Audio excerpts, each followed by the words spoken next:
मशाले जो हम तुम जलाए हुए हैं, अंधेरे बहुत तिलमिलाए हुए हैं, उन्हें खल रही है ये हिम्मत हमारी कि क्यों लोग परचम उठाए हुए हैं।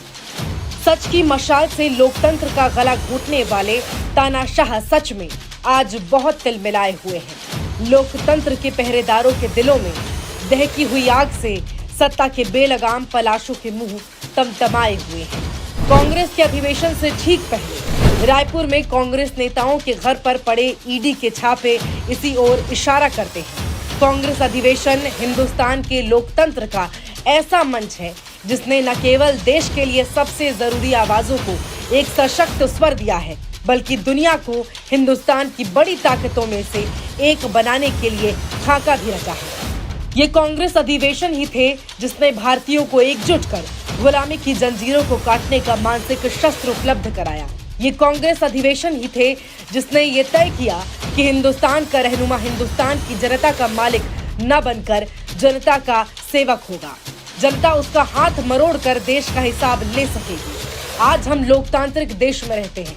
हमें दुनिया के कई लोकतांत्रिक देशों की तुलना में अधिक मौलिक अधिकार मिले हैं। हमारे नेता और अधिकारी हमारे प्रति जवाबदेह हैं। तो इन सब के पीछे कांग्रेस अधिवेशनों की भूमिका सबसे बड़ी है। साल 1885 के दिसंबर महीने में जब कांग्रेस का पहला अधिवेशन हो रहा था, तो वहां मौजूद तमाम महामानवों जैसे दादा भाई नौरोजी, फिरोज शाह मेहता, बदरुद्दीन तैयबजी, डब्ल्यू.सी. बनर्जी, सुरेंद्रनाथ बनर्जी, रमेश चंद्र दत्त को भी अंदेशा नहीं रहा होगा कि यही कांग्रेस एक दिन हिंदुस्तानी लोकतंत्र की आत्मा बन जाएगी। ये गुलाम भारत में कांग्रेस का पहला अधिवेशन था जब ये तय किया गया कि विभिन्न क्षेत्रों के भारतीयों को एक साथ लाने की आवश्यकता है। ये भारतीय राष्ट्रीय कांग्रेस का राष्ट्र निर्माण की प्रक्रिया को बढ़ावा देने की दिशा में पहला प्रयास था। कलकत्ता में हो रहे अधिवेशन में गुरुदेव रविंद्रनाथ टैगोर द्वारा पहली बार राष्ट्रीय गीत वंदे मातरम गाकर उत्तर से लेकर दक्षिण और पूरब से लेकर पश्चिम भारत के गौरव को अमली जामा पहनाने का काम किया गया। ये साल 1901 था जब कलकत्ता में हो रहे अधिवेशन के अध्यक्ष थे दीन शाई इवाचा। यही पहली बार गांधी जी कांग्रेस के मंच पर दिखाई दी। बंगाली समृद्धि और वहां के लोगों की एकता से खार खाए करजन ने 1905 में जब बंगाल के विभाजन का आदेश दिया तो पूरे देश में स्वदेशी और बहिष्कार आंदोलन का बिगुल बज गया।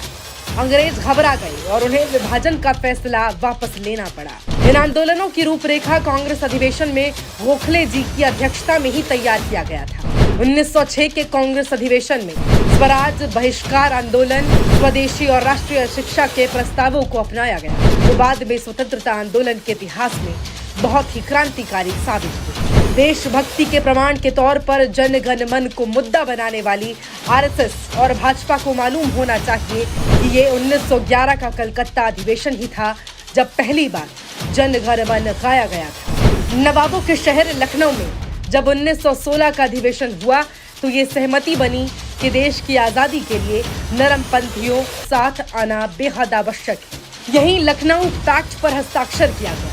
साल 1917 का कांग्रेस अधिवेशन देश की आधी आबादी यानी महिलाओं के लिए बेहद गौरवशाली रहा जब एनी बेसेंट को कांग्रेस का पहला अध्यक्ष बनाया गया। आज आजादी के 75 साल बाद भी कांग्रेस को छोड़कर किसी राष्ट्रीय पार्टी ने महिलाओं को अब तक अपना अध्यक्ष नहीं बनाया। ये साल 1919 का अमृतसर अधिवेशन था जब मोतीलाल नेहरू की अध्यक्षता में कांग्रेस ने खिलाफत आंदोलन को समर्थन देकर स्वतंत्रता आंदोलन के लिए जरूरी हिंदू मुस्लिम एकता की शुरुआत की। साथ ही द्वितीय विश्व युद्ध के धुओं में भारत की स्वाधीनता का अवसर भी तलाश लिया। लाला लाजपत राय की अध्यक्षता में हुए 1920 के विशेष अधिवेशन में महात्मा गांधी ने असहयोग संकल्प को आगे बढ़ाया। इसी साल के अधिवेशन में भाषाई आधार पर कांग्रेस की कार्य समितियों का फिर से गठन भी किया गया। वर्ष 1924 में बेलगाम कांग्रेस अधिवेशन की अध्यक्षता पहली बार महात्मा गांधी ने, जिसके बाद के अधिवेशनों पर भी महात्मा गांधी के मानववादी और अंत्योदय के दर्शन का प्रभाव रहा। साल 1925 के कानपुर अधिवेशन में सरोजनी नायडू के रूप में पहली भारतीय महिला और दूसरी महिला अध्यक्ष हुई। इस साल 1927 का मद्रास अधिवेशन था।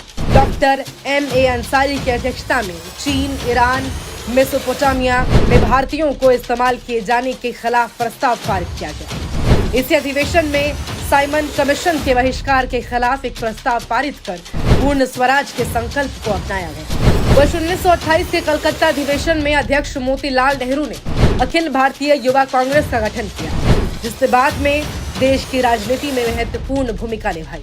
स्वतंत्रता आंदोलन को धार देने के लिए वर्ष 1929 के लाहौर अधिवेशन में पंडित जवाहरलाल नेहरू की अध्यक्षता में पूर्ण स्वराज का प्रस्ताव पारित किया गया, जिसके बाद पूर्ण स्वतंत्रता के लिए सविनय अवज्ञा आंदोलन की शुरुआत हुई। यहीं 26 जनवरी को स्वतंत्रता दिवस के रूप में मनाए जाने की घोषणा भी की।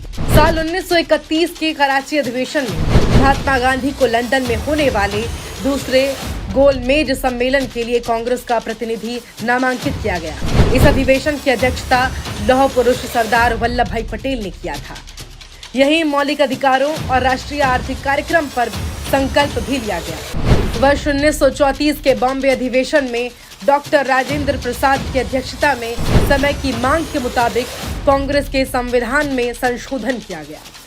जवाहरलाल नेहरू भारतीय समाज में सामाजिक न्याय और सौहार्द के सबसे बड़े पक्षधर थे। साल 1936 के लखनऊ अधिवेशन में अध्यक्ष पंडित जवाहरलाल नेहरू ने समाजवादी विचारों को प्रोत्साहन दिया। साल 1937 का अधिवेशन ग्रामीण चिंतन और स्थानीय विकास के लिहाज से बेहद महत्वपूर्ण था।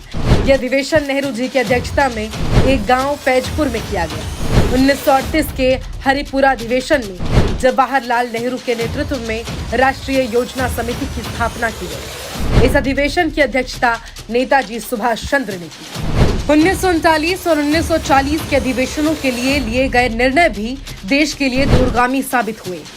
साल 1941 से 1945 के बीच कोई अधिवेशन नहीं हो पाया, क्योंकि ये समय कांग्रेस द्वारा फूंके गए स्वतंत्रता के बिगुल का था। आंदोलन अपने चरम पर था।